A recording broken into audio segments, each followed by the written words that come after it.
এমন বিপদ হয় যে এক সময় দেখা যায় রাতে 8টার পর থেকে যদি কোনো একটা লোক অসুস্থ হয় তাদের চিকিৎসা করার মতন কোনো চিকিৎসা ব্যবস্থা করার সুযোগ নাই। সুযোগ নেই। মানে এটা একটু নদী আছে, নদীর নৌকাতে পার হতে হয়, 8টার সময় নৌকা বন্ধ হয়ে যায়। এরপর আর যাওয়ার কোনো সুযোগ নেই, মরি গেলেও আর কোনো সুযোগ নাই ব্যবস্থা করার জন্য, চিকিৎসার জন্য। ছাগল 2টা ঘাস কাটতে আসেন, আর কয়েকটা ছাগল কিনে একটু বড় করেন খামারটা। টাকা তো নাই, কিনমুখী দেয় টাকার কষ্ট না। দিন মজুরি হয়ে যে বয়স্ক নাম দিয়েছি ওটা ওই কখন টাকা ভাই। আবার এই যে কামলা ফাট দিই, হঠাৎ কামলা দিই তো কামলা নিয়ে পারছে না, এখনো কামলা কাট দেন? কামলা দিই না। এই বয়সে তো আসলে শরীর চলে না। বেড়া তো ফাট দেয় না, বুঝল নাই বেটা ভাত দেয় না। না। ভরা নদী, তবে অনেকটাই শান্ত। দিনের প্রথম খেয়ায় চেপে যাচ্ছি সাপধরি চর, জামালপুরের ইসলামপুর উপজেলার এক দুর্গম জনপদ। আমাদের সাথে যে যাত্রীরা যাচ্ছে তাদের বেশিরভাগই কৃষক। প্রথম খেয়ায় চেপে যাচ্ছে মাঠে, শেষ বেলায় আবারও কোনো নৌকা ধরে ফিরে আসবে বাড়ির পথে। পাশাপাশি বসে গল্প করছে নানা বিষয় নিয়ে। সকালের সূর্যের লাল আভা পড়েছে নদীর জলে। এই সৌন্দর্য বর্ণনা করার সাধ্যকার। শুধু অপলক দৃষ্টিতে চেয়ে দেখছিলাম নদীর সৌন্দর্য। দেখতে দেখতে নৌকা এসে ভিড়ল ঘাটে।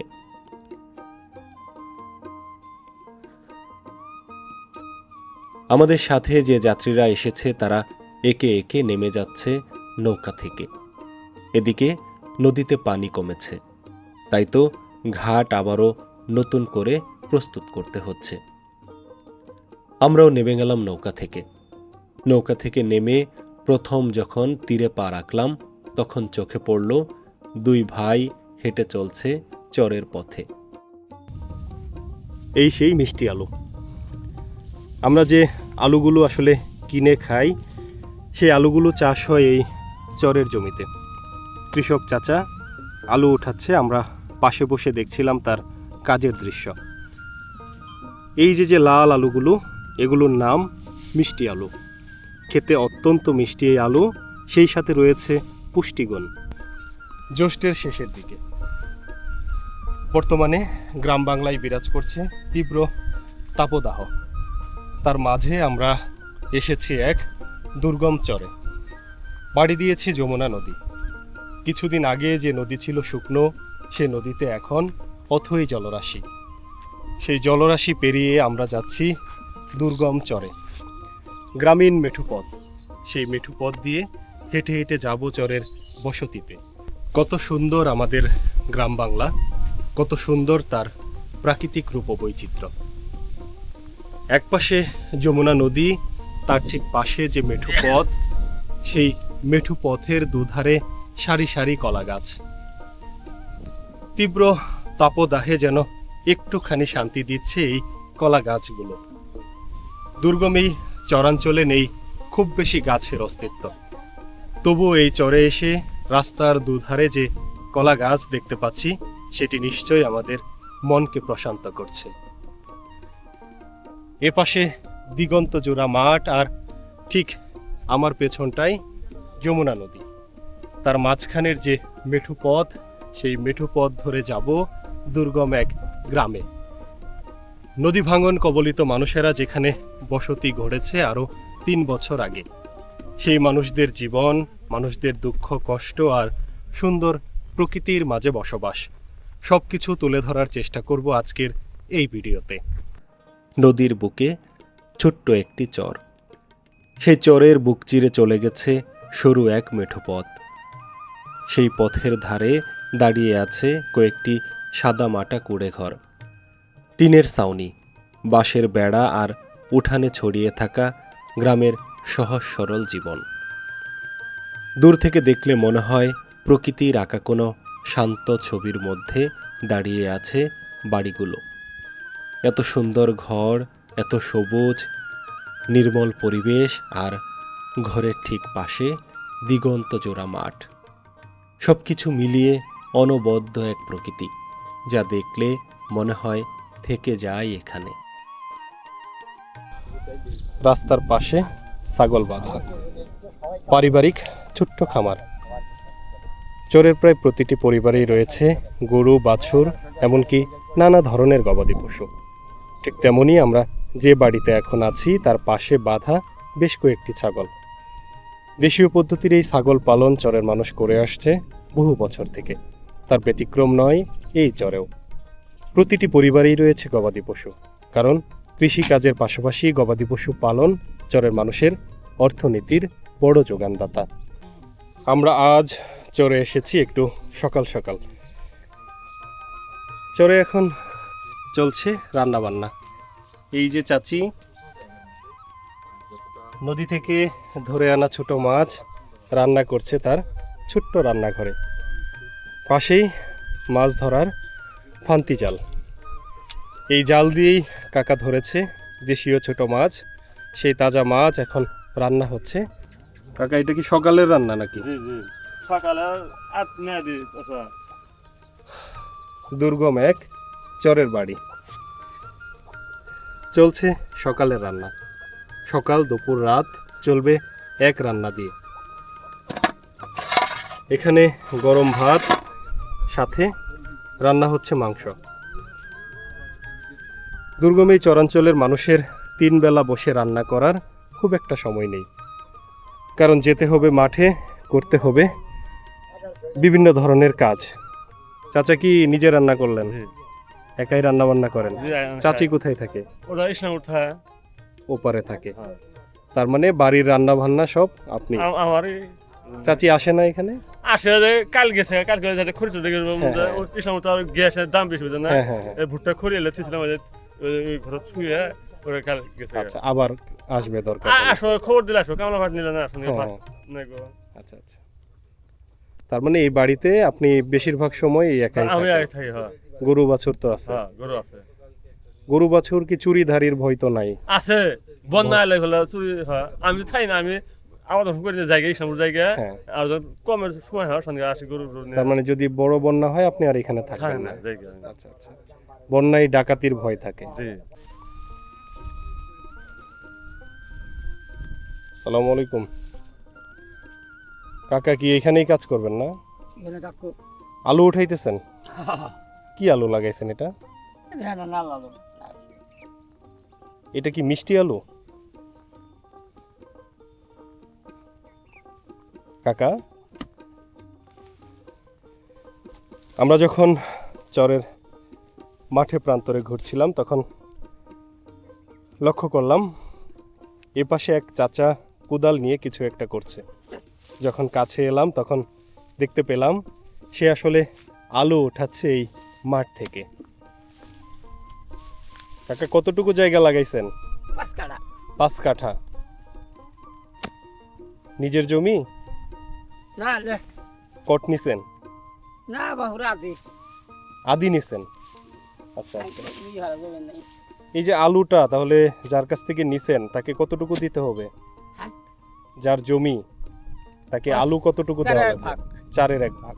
সে তো সার বিষ কিছু দিবে না, সব আইনে সব আপনার, শুধু জমিটা তার। জমি আলা খালি এইভাবে পোষায় কাকা? আদি করে পোষায়? লাগাইছি বাবা, হাউরির খাওয়া খানা আচ্ছা আচ্ছা, সকাল সকাল মাঠে এসে বসে। লাগাইছি। কাকা, এই যে গরম চলতেছে গত কয়েকদিন থেকে, তীব্র গরম, আপনারা তো মাঠে কাজ করতেছেন, কি অবস্থা আসলে এই গরমে? বাবারে বাবা, না এক ফালি তুলে ফেলে তো বলে যাই। মানে এক ফালি তোলার পরে আবার ছায়ায় যাইতে হয়, হ্যাঁ, দুমারা লাগে প্রচুর গরম।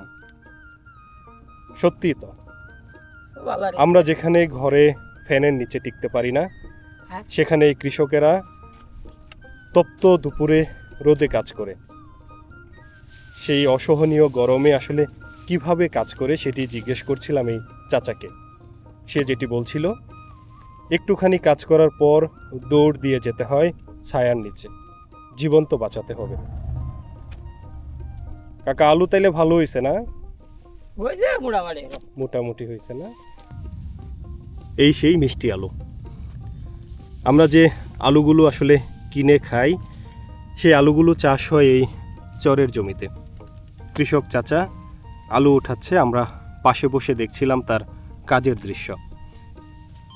এই যে লাল আলুগুলো, এগুলোর নাম মিষ্টি আলু। খেতে অত্যন্ত মিষ্টি এই আলু, সেই সাথে রয়েছে পুষ্টিগুণ। দুর্গম এই চরগুলোতে বছরের পর বছর থেকে এই আলুগুলো চাষ হয়। এই আলু চাষে কৃষকেরা খুব বেশি লাভবান না হলেও তারা প্রতি বছর এই আলু চাষ করে। তার বড় কারণ নিজেদের খেতে হবে, পাশাপাশি আত্মীয় স্বজন বাড়ি এবং কিছু বিক্রি। আসসালামু আলাইকুম ভাইজান, কেমন আছেন? এই কাঠখড়ি নিয়ে কোথায় যাইতেছেন? ওপারে কিসের কাজে এটা নেবেন? দরজা ঠিক করতে হবে। এখন তো বর্ষাকাল, ঘর দরজা তো ঠিক করতে হবে। এবার আসলে বন্যার প্রবণতাটা কেমন এই চরে? এক বন্যা হয়ে গেছে। পানি ভালো হয়েছিল মোটামুটি, না উপরে ওঠে নাই? আচ্ছা আচ্ছা। এ পাশে কি আপনার বাড়ি ঘর আছে? স্কুলের ওইখানে, আবার ওই পাশেও আছে। আচ্ছা আচ্ছা। এমনি তো কৃষি কাজই করেন? সেই পথে ছড়িয়ে আছে মায়া, সেই পথে ছড়িয়ে আছে জীবনের গল্প। সেই জীবনের গল্পগুলো খুব কাছ থেকে শুনছিলাম। এক এক মানুষের এক এক রকম গল্প। কেউ এসেছে নদী ভাঙনের শিকার হয়ে, কেউ বা সহায় সম্বল না থাকার কারণে দুর্গম চরে এসে চাষাবাদ করে কোনো রকমে টিকে আছে। সেই পথ ধরে যখন হাঁটছিলাম তখন ঠিক সামনে প্রতীয়মান হলো একটি বিদ্যালয়, চরের একমাত্র বিদ্যালয়। যমুনার গহীনের এক চর। চরের পথে প্রান্তরে যখন হাঁটছিলাম তখন চোখের সামনে প্রতীয়মান হলো একটি সরকারি প্রতিষ্ঠান। আমি যদি একটু সামনে আগাই তাহলে দেখতে পাবো বীর সাবধরী ফকিরপাড়া নিম্ন মাধ্যমিক বিদ্যালয়। আসলে এই গহীন চরের একমাত্র শিক্ষা প্রতিষ্ঠান। চারপাশে শত শত বসতি, সেখান থেকে ছেলেমেয়েরা এসে শিক্ষা নেয় এই স্কুল থেকে। চারপাশে পুরো অঞ্চলে নেই কোনো শিক্ষা প্রতিষ্ঠান। একমাত্র প্রতিষ্ঠান যে আসলে এই দুর্গম চরে শিক্ষার আলো ছড়িয়ে দিচ্ছে। নেই আধুনিক কোনো সুবিধা। আমি যদি একটু কাছে থেকে দেখাই,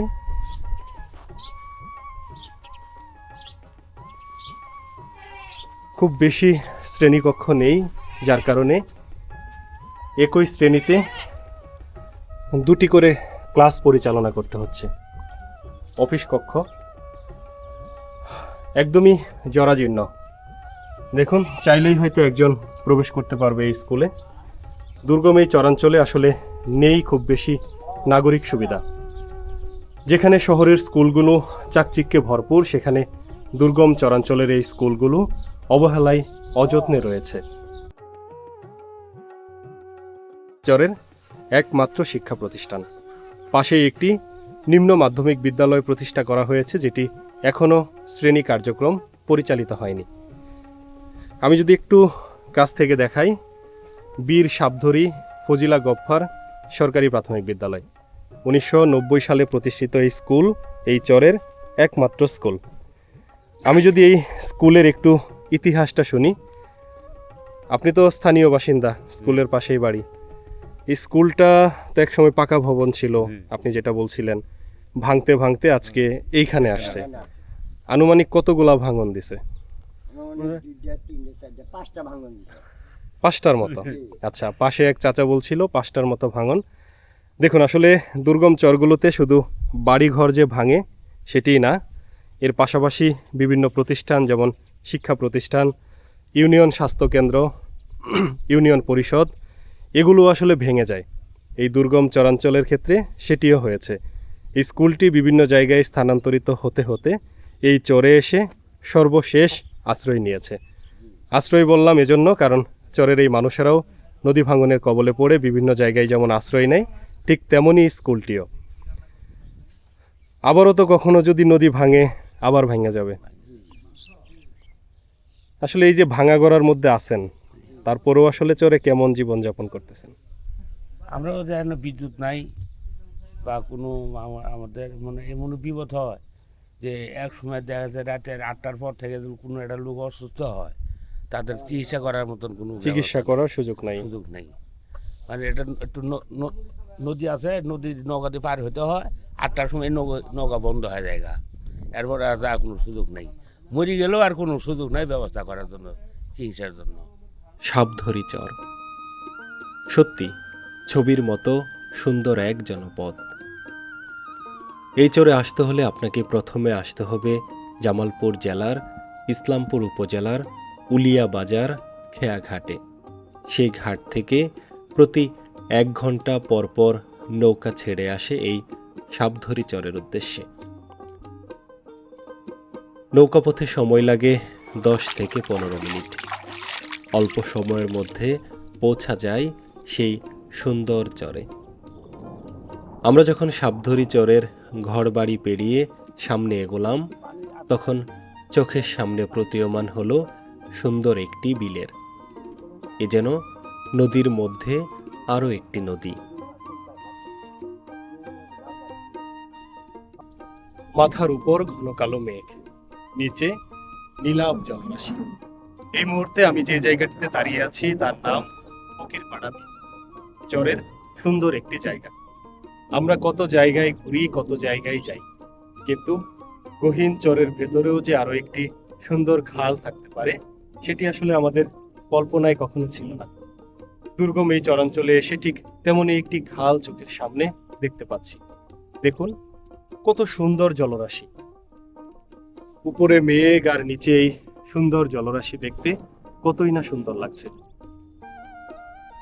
এই খালে পাওয়া যায় ছোট বড় বেশ কিছু মাছ।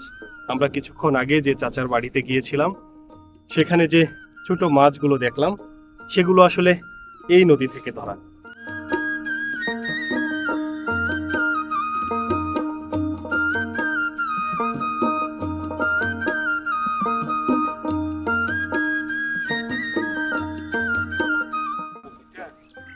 হঠাৎ করে ঘন কালো মেঘে ঢেকে গেল আকাশ। ক্যামেরায় কতটুকু বোঝা যাচ্ছে আমি জানি না, কিন্তু চরের প্রকৃতি হঠাৎ করে অন্ধকার। আমরা এখন ছিলাম খোলা মাঠে, তড়িঘড়ি করে যাচ্ছি বসতির কাছাকাছি। দুর্গম এই চরাঞ্চলে ঝড় বৃষ্টি মানেই আতঙ্ক। সে কারণে আমরা বিস্তীর্ণ এই মাঠ ছেড়ে যাচ্ছি সামনের বসতিতে। কিছুটা সময় আশ্রয় নিব। শিয়ালের অত্যাচারে সন্ধ্যার পরে আর বের হন না? না, বের হয় মানে দুজনে এক লগে বের হই, হাঁটে। নাটি রুটি নিয়ে কিন্তু একা বাইর হওয়ার ক্ষমতা নেই। শিয়াল আছে রাস্তা দিয়ে চলাচল করে, দৌড় করে। তার মানে সন্ধ্যা থেকে এটা হচ্ছে শিয়ালের রাজত্ব হয়ে যায়। শিয়ালের রাজত্ব হয়। শিয়াল কি এরকম হয়েছে যে কাউকে কামড় ঠামড় না, দিচ্ছে? এখন পর্যন্ত কামড় দেয় নাই, কিন্তু একটু সুযোগ পাইলে দৌড়ানি দেয়। দৌড়ানি দেয়? মানে ওদের দৌড়ানি দিলে ওরা নড়ে না, ওটা থিম দিয়ে দাঁড়ায় থাকে। কি দল বাই ঘুরে? জল বেঁধে করে 3টা 4টা 5টা করে জল বেঁধে করে। আর ওই সন্ধ্যায় যদি ছাগল ভেড়া ঠেরা থাকে না এলে ধরে ফেলে? 5টার আগেই ঘরে উড়ানো হয়। তার মানে আপনারা 5টার আগে সব ঘরে উঠায় ফেলেন? ঘরে উড়ে ফেলে। চাচার সাথে গল্প হচ্ছিল, 5টার পর আসলে চরগুলো হয়ে যায় শিয়ালদের রাজত্ব। দল বেঁধে ঘোরাফেরা করে শিয়াল। সামনে যদি ছাগল, হাঁস, মুরগি এগুলো পায় সাথে সাথে ধরে ফেলে।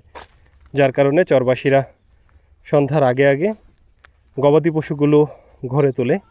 সেই সাথে সন্ধ্যার পর নিজেরাও খুব বেশি বাইরে বের হয় না। বের হলেও সেইভাবে সেফটি নিয়ে বের হয় যেন শিয়ালের হাত থেকে নিজেকে রক্ষা করতে পারে। কত বিচিত্র জীবন!